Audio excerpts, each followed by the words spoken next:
Bismillahirrahmanirrahim. Assalamualaikum warahmatullahi wabarakatuh. Tuan-tuan dan puan-puan perhadirin, rahmati Allah Subhanahu wa taala sekalian, salam sejahtera, selamat petang diucapkan kepada semua yang telah pun tiba, yang telah pun sampai di Kingsman Hall pada petang ini untuk kita bersama-sama menyaksikan majlis pernikahan yang bakal berlangsung seketika nanti.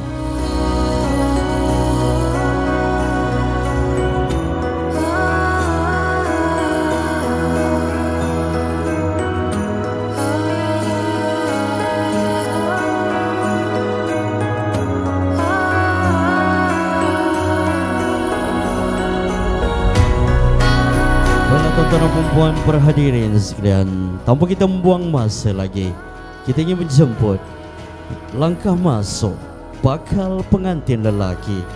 Majlis dengan penuh hormat dan penuh rasa kasih, kita ingin mempersilakan langkah masuk bakal pengantin perempuan sambil diiringi bonda tercinta.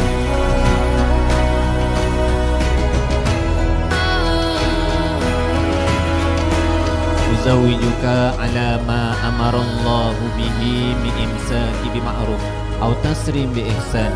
Allahumma salli ala sayyidina Muhammad wa ala alihi wa sahbihi wa barik wa sallim.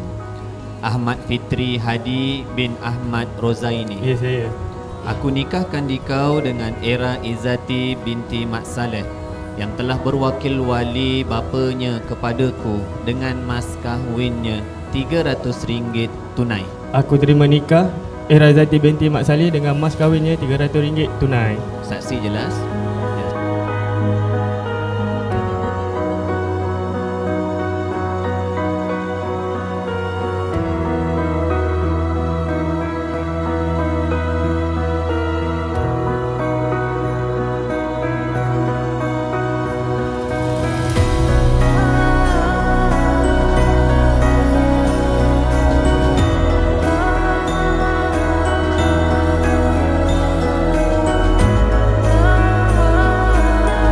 Bismillahirrahmanirrahim. Kepada anak kanda Ahmad Fitri Hadi dan pasangan Era Izzati, Mama ucapkan tahniah kerana kalian berdua telah selamat diijab dan ijab kabul.